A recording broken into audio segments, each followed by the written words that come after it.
And what we do is we intend to build a business, and we get one. And we hope it'll all work out for us, and it doesn't.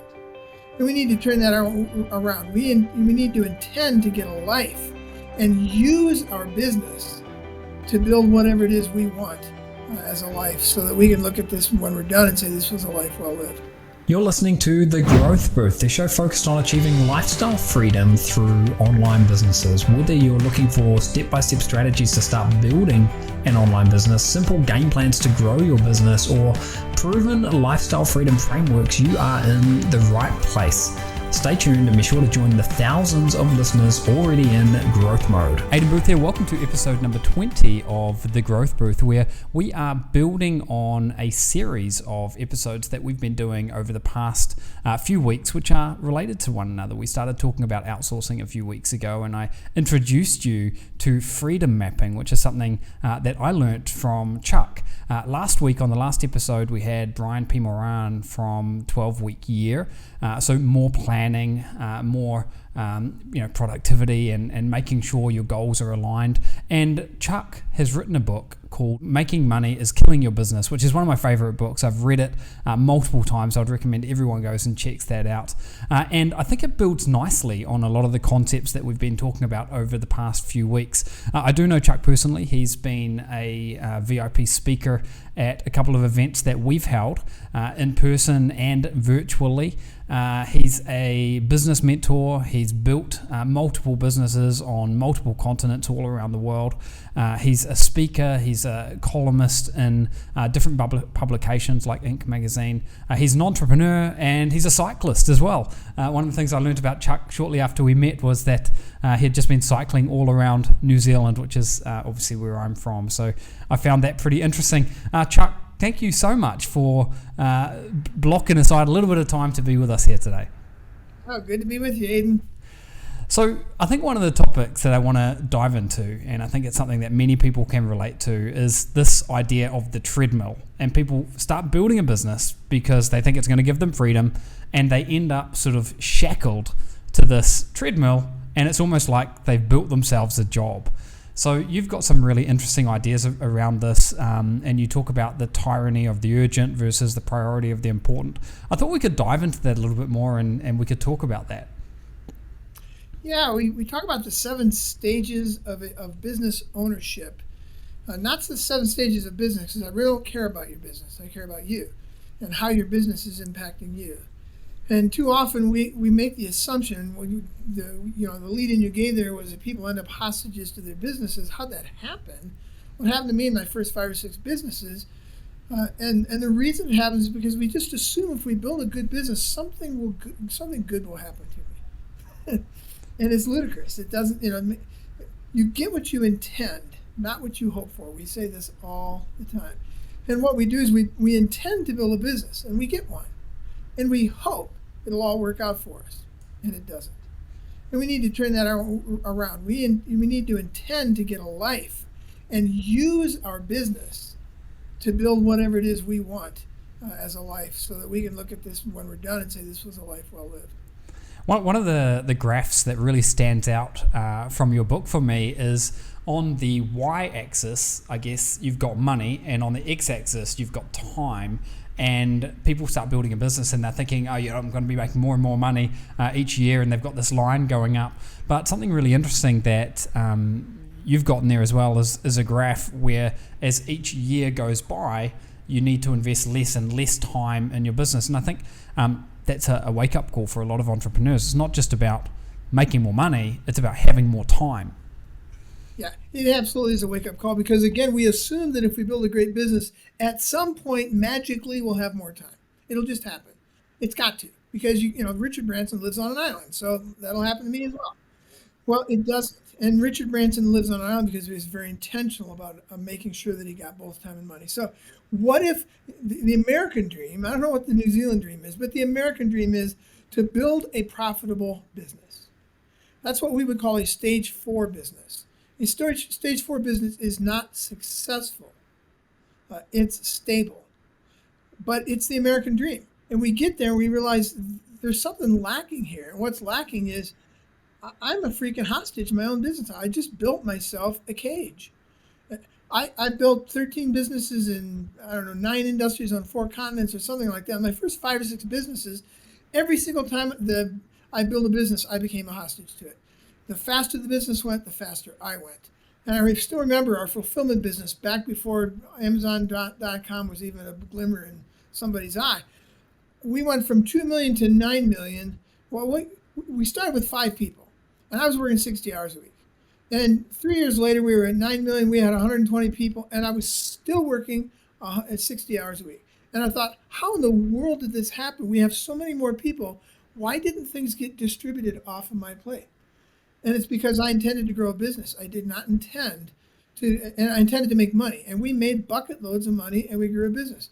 But what if you intended to do both? And that's what, in my next business, is where I resolved, I don't know how I'm going to do this, but in this next business, I'm going to require that this business produce both time and money, so that the more money I make, the less time I spend. And that was a radical departure and a radical thought, and it happened in the first try. Yeah. In your work that you've done around the different stages, the 7 different stages of the business, the first 4 stages are really interesting, but that's where someone who is running that business is still very much on the treadmill.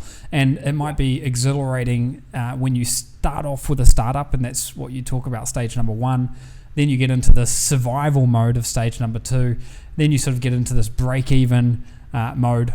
Stage number 3, that stability is stage number 4, but you're still on the treadmill. So you're making money, but you're still on the treadmill. And then something magical happens when you get to stage 5, which is still not finished. Well, it may be finished for some people, but then you're getting time and money coming in. And I guess that's where you could say you are off the treadmill at that point. Do you think that stage 5 is where most people should sort of aim to be, or do you think it's a personal? It's a personal preference. The more craft oriented your business is, like my sister was a violist in the San Francisco Symphony, or a painter, or an artist of some sort, or a writer, they're going to tend to go for stage 5. I would like to go for kind of a stage 6, 7 business, 5, 6, 7. I want to be the craftsman in stage 5. I want a lot of the business running without me, and I want some of the business where I just get reports. That's me. So I have a business strung across 5, 6, and 7. I would guess that maybe 1 out of 25% of business owners ever get to stage 5. And it's not because, so stage 5 again is where you're getting both time and money from the business. Stage 4 is where you're just getting money. You can be a multi-bazillionaire and be in stage 4. And I would say probably 5% of business owners get to stage 5. And it's not because getting to stage 5 is for smart people or for lucky people. It's simply for people who changed their intention. And when you change your intention from I'm going to make money to I'm going to build a business that makes money, that one simple change begins the journey of you getting to stage 5, where you now have a business that the bigger it grows, the more time and money you get. It multiplies both because you simply intended for it to do that. Yeah, a couple of the tools that I've learnt from you around this are freedom mapping and understanding this concept of HBUT, highest and best use of time. Maybe you could explain to someone who's listening to this a little bit about what freedom mapping is and how that can be a useful tool in moving from a stage 4 where you're making money but you're investing all of your time to a stage 5 where all of a sudden you've got money and time freedom. Yes, so we use the traditional model of process mapping, which everybody's kind of familiar with. It's a linear model of here's the beginning of the process, here's the end of the middle and the end of the process. So we use that to map your business from basically your customer's experience of your business. What's the first interaction they have with you? It might be advertising, marketing, and then they connect with you, and then you connect with them, and then you talk about money, and then you come up with a proposal, and then you make them a chair. You deliver the chair, you get some money, and you put them in your customer satisfaction process. So that's a map of your business generically in 10 seconds. Build that map of your business, what it looks like today, and then ask yourself this question: which ones of these steps am I responsible for? Not which ones do I do, because that's actually not the place where you get drained as much. You get drained by decision making. So which ones of these, if I don't if I'm not lording over them, start to fade away or disassemble because I'm not paying attention to them. Put the color you hate the most in those boxes because you want to get yourself out of those boxes. And what you'll find is that if you have 20 steps in your map, you're going to have 17 of them that you're responsible for. And that's what woke me up in this fulfillment business. I gave away a lot of my tasks. I delegated no responsibilities. And when you delegate tasks, people feel used. When you delegate responsibility, they take ownership and you begin to get off the treadmill. So that's part of the process. And there's two questions. We call it the business owner's game to get you to the highest and best use of your time. I memorized these two questions and it changed my life. So the objective of the business owner's game is to make more money in less time. And the two questions are very simply. Question number one, whatever I'm doing right now, driving, mowing the lawn, doing a contract, building a chair, whatever I'm doing, I ask myself, is this the highest and best use of my time? Does this energize me? Is there other people who could do this as well or better? Is there nobody else who could do this? That might be on me for now, but let's figure out how. What is it? And what you'll find is when you start this game, you'll find out that 90% of the time, you're going to say, yeah, this is not the highest and best use of my time, but I'm doing it somehow. I got trapped into this. So you go to question number two. And question number two is, if this is not the highest and best use of my time, then how do I do it for the last time? And you become manic about getting the answer to that question. And one of the ways that you will get the answer is to map your processes, map your activities, and ask yourself, who else could I train? What software could I get to do this? How do I do this for the last time? Yeah, I think what I've been able to do or sort of learned how to do in my business is put a manager in place in a key part of the business so I can delegate that responsibility, but then also make sure that they are mapping out the processes, because that sort of future-proofs it at that point, and then I can really choose. For me personally, I can sort of choose more about what I want to do and what I don't want to be involved with. And I almost think about going back to those stages that you mentioned. Would you say that a stage 7 business is almost like you're an investor at that point? Yeah, a stage 7 business is one that you really don't have any ongoing regular responsibilities in. So we call that succession. Stage 7 is the succession stage. But that doesn't mean that you sell it. That's what most people think about succession, is that I sell it. The only reasons, two reasons to sell a business. One is you're getting overwhelmed by competition or time or technology's moving ahead, and you just need to sell this before the whole thing falls apart or gets eaten. And the second reason, the most common reason people sell a business is because they're tired. And the reason they're tired is because they built a business that did not serve them. So what if you built a business that actually served you, where you were like an investor, and this thing continued to get, you continue to get money off this? My friend Lyric built a staging business in Washington, D.C. for 5 years. She made $30,000 a year on a $180,000 business. And then she started to map her way to freedom. Now it's the largest staging business in Washington, D.C., $4 million. And she doesn't work in it. She takes home $150,000 a year because she owns it. That's a stage 7 succession business. And why would you ever sell that? Yeah. Don't get rid of the asset. Keep the asset and continue to get the income.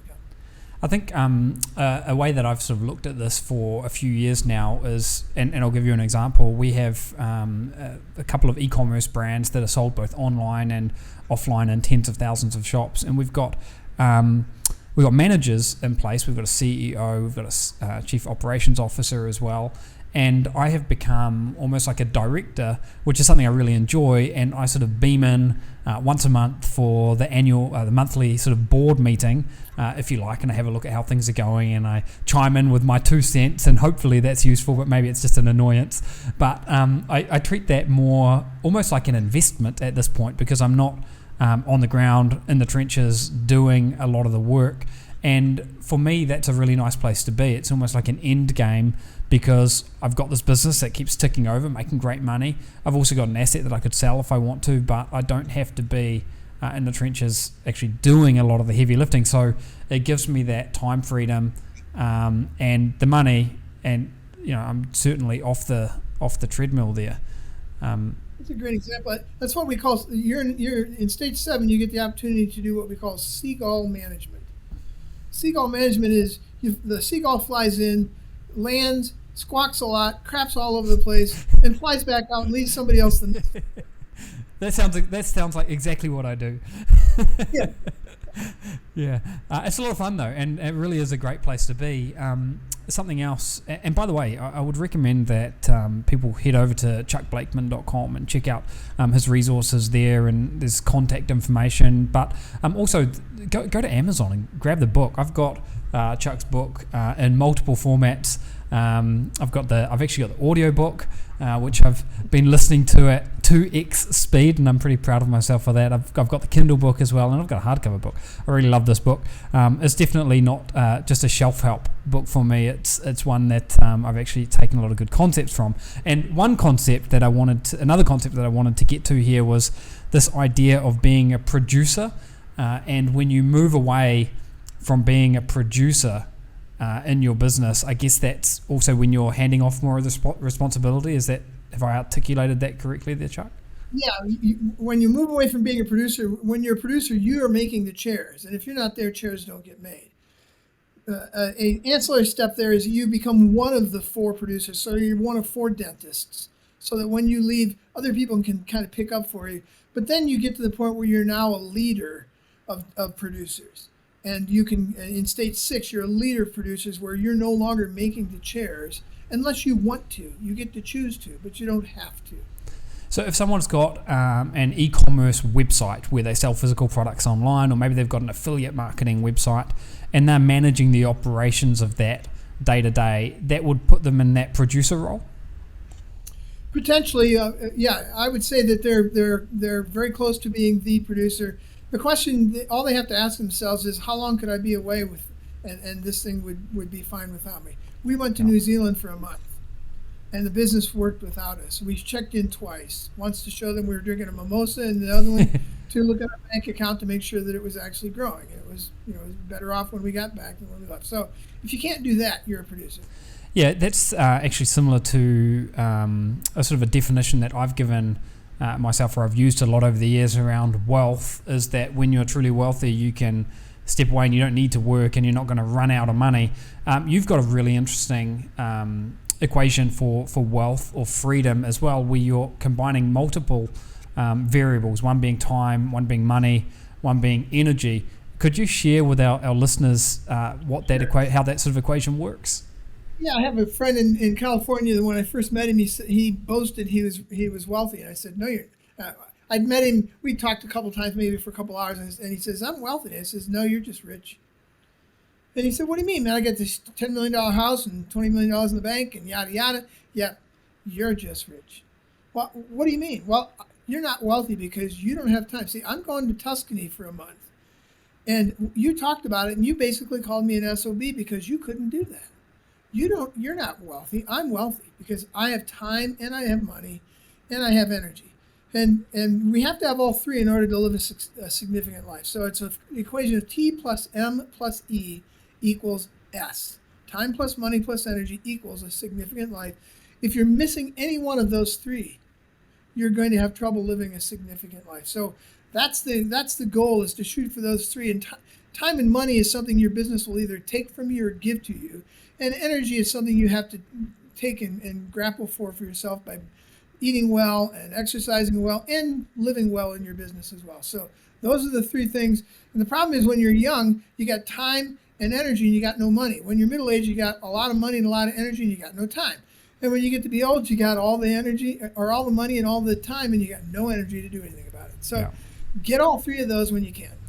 Yeah, something I've always thought about with regards to freedom is having this geographic freedom, time freedom, and financial freedom. But I think I've been missing the energy component, and I've just kind of taken it for granted. And that could be because I'm fortunate to be in good health in my life. But I think it's a really important one because, to your point, what is the point in having money and time if you don't have any energy to be able to enjoy it?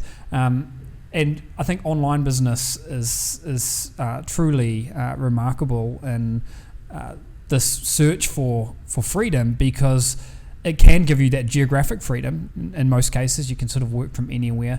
You can use the likes of your process mapping, your freedom mapping, and figuring out what is the highest and best use of your time to sort of engineer that time freedom into what you're doing. And also, by the very nature of being a web business, most web businesses, not most, but many web businesses are very, very scalable, so they can give you that money, financial side of it as well. But I really liked the way that you sort of mapped out that freedom or significance there as being that combination of time, money, and energy.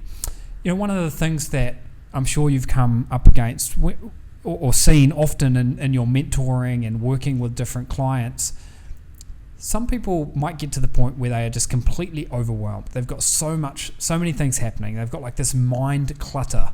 And when someone's in that situation and they realize that they're well and truly shackled to the treadmill, what is the first thing that they can do to unshackle themselves and to free up some bandwidth to be able to start working through this process? Yeah, well, it'll be maybe a little bit of an unexpected answer. Put all of that stuff aside. Don't deal with any of it first. The first thing you need to do is Stephen Covey, start with the end in mind. What are you doing this for? What do you want out of this at the end of this year, 5 years, 10 years as a life? What's your lifetime goals? And we can get into a whole different conversation of those, but he who aims at nothing hits it every time. One of the reasons you possibly are on the treadmill is because you don't have anywhere to go. I know it sounds stupid, but it's really true. My friend in California, he was busier than heroically busy, working 70 hours a week. It's because he had no idea where he was going. And you can't solve that until you know where you're going. So start with the end in mind, get a clear picture, write down, here's what my life looks like 15 years from now or 20 years or 4 years from now. And here's how much time, money, and energy I have, and here's the significant life I'm living with those tools. And then you back into, okay, what's the first one of these 47 things or 200 things on my plate that I can begin to give to somebody else that will help me begin to move in that direction? And you eat the elephant one bite at a time based on getting to that place. I think that's great. And I think one thing that I've done in the past, and it's a little bit cyclical when you get into the trenches, and especially I think it's the entrepreneurial spirit, is that you tend, at least in my case, to do more and more and more. And oh yeah, I can do that. I would love to do another project. Oh, that sounds exciting. I'll do that.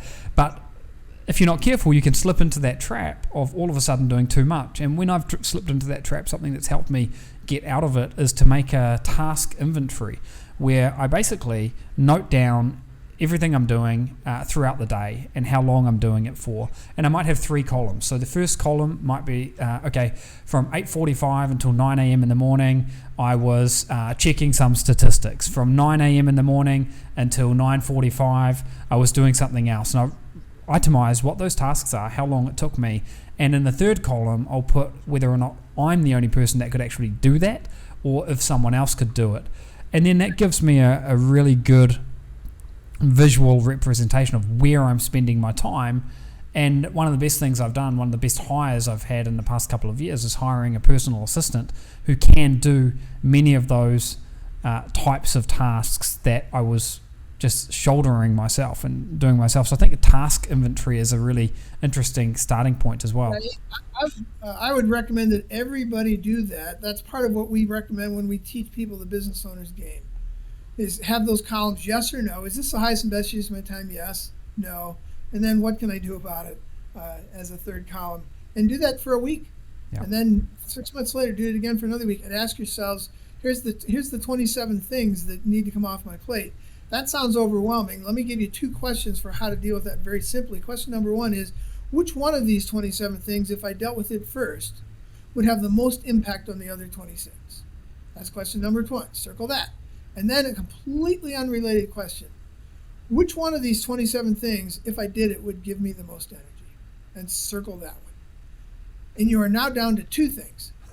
And they might even be the same thing, but at least now you only have 2 to pick from. Throw a dart. Yeah. And off you go. So that's a good way to get that list pared down. I think also coming back to really thinking about what is important, and think, is it mission critical that you do something, or is that just some sort of like the nice to do? And maybe that relates back to that tyranny of the urgent versus the priority of the important there. Yeah, it's very simple. The difference between the two. What's the difference? The difference is that when you're working with the tyranny of the urgent, you're working with the tyranny of the urgent because when you're done, your business is no farther along and probably looks just like it did when you started. So a tyrant thing would be you have 10 people, one of them quits. Oh no, I have to hire another person. And you do, and you end up back at 10. That is a tyranny of the urgent exercise. Nothing changed. Your business is exactly like it was before the crisis. Priority, the important things, you're dealing with the priority, the important when, after you've dealt with it, your business is forever different. In maybe some small way. It doesn't have to be giant. So before you hired that 10th person back, you ask yourself, why did that 10th person quit? And you found out that either your pay wasn't high enough, or the training wasn't good enough, or the ad wasn't good enough, or you have a lousy culture. And now you have something you can fix. You can tweak something. You might just raise the pay by 50 cents or $2. And that's a permanent change to your business. And you dealt with something that will cause the next person to be less likely to leave. So the priority, the important, the more you deal with business on that angle, the fewer tyranny of the urgent problems you'll have. It'll reduce and reduce and reduce those. I think also talking about just being overwhelmed with a lot of different things to do, I think it's an easy way out for people to be busy, for people to be finding things like planning and, I've got to reply to that email. And in reality, if you just didn't do those things, nothing would change in your business. Your business wouldn't fall to pieces, just nothing would change. I think really understanding what are the things that move the business forward and what are the things that just take up your time, and then looking for opportunities to eliminate these things that take up your time but don't really add much value. So an example of this is my family is going on a vacation in a couple of months' time to Italy, and normally because I enjoy it, I enjoy the planning, I would get in there and I'd look for flights and this, that and the other, but I've gone back to having an assistant do all of that for me because there are so many different options and places we could go and flights we could book and different ways to get there. And just by doing that, it seems trivial, but that's 1 hour of my time that I've now got that I can be investing in something else, like playing with my kids or working on something that's genuinely important in my business or something that I really enjoy. So I think that's the kind of thing that comes out of that task inventory or even process mapping. And all of a sudden you can say, hey, I don't have to be the one that's steering this part of the ship. Yeah, when you answer the question, how do I do this for the last time, one of the answers will be stop it. Yeah. Just don't do it. Somewhere probably 25 to 50% of what we do is irrelevant. Netflix paused their meetings for 2 weeks. No meetings, company-wide. And the only question you could answer when your meeting was coming up was, would I miss this? Will I miss this meeting or will I not? And after 2 weeks, 50% of their meetings were gone. Yeah. Forever. Yeah. I think you mentioned that as well when you went away cycling around New Zealand. Your business was actually growing because you had delegated that responsibility. So I think you mentioned this earlier as well, that delegation of responsibility is really important. It's probably one of the harder things to do, though, I would imagine for a lot of people. And one of the best ways to do it is to leave. Go away. Get out of the way. We cast such big shadows. Even small, people with very conservative personalities who own businesses, they cast huge shadows. Get the heck out of the way. Lyric, the person I just told you about, the reason her business grew to $4 million was because she moved. She moved from Washington, D.C. to Denver, 2,000 miles away, and she had to figure out how to run this thing from Denver. And it became a $4 million business. And she told me if she was still in D.C., she'd still be hanging pictures and driving trucks, and it'd still be a tiny little business. So, we got to figure out how to delegate. And one of the best ways to do it is leave on Friday, see what happens, then leave Thursday and Friday, then leave Wednesday through Friday. You get the picture. Just keep leaving. Yeah, I really like that. And I think getting out of your own way is certainly one of the most important things that people need to do. And when you realize that, the ship is not going to sink without you, then get out of the way even more. And I loved what you said there about the Netflix meetings. Chuck, we could keep talking about this for hours and hours and hours, but I am conscious of your time. So I want to thank you for being here today. I think we've sort of whet people's appetites a little bit, and all of the topics that we're talking about, you can find out more by grabbing the book Making Money is Killing Your Business, which is one of my favorite books. It's in all the different formats that you're used to, so go and check that out. You can find that on Amazon. It's an absolute steal. Also head over to chuckblakeman.com and find out what Chuck's doing and where he's writing articles, and he's a columnist in lots of different places I mentioned earlier. So any final thoughts that you want to leave with people here, Chuck? Yeah, you get what you intend, not what you hope for. Yeah. Stop hoping that you'll get a great life out of this stuff. Be very intentional and use your business to build your ideal lifestyle. There you have it, guys. This is episode number 20 of The Growth Booth. Thank you for tuning in. Make sure you head over to thegrowthbooth.com, find episode number 20, and you'll be able to download transcripts of this. You'll see links to all the different things that we've mentioned and so much more, and I will see you on the next episode. Bye for now.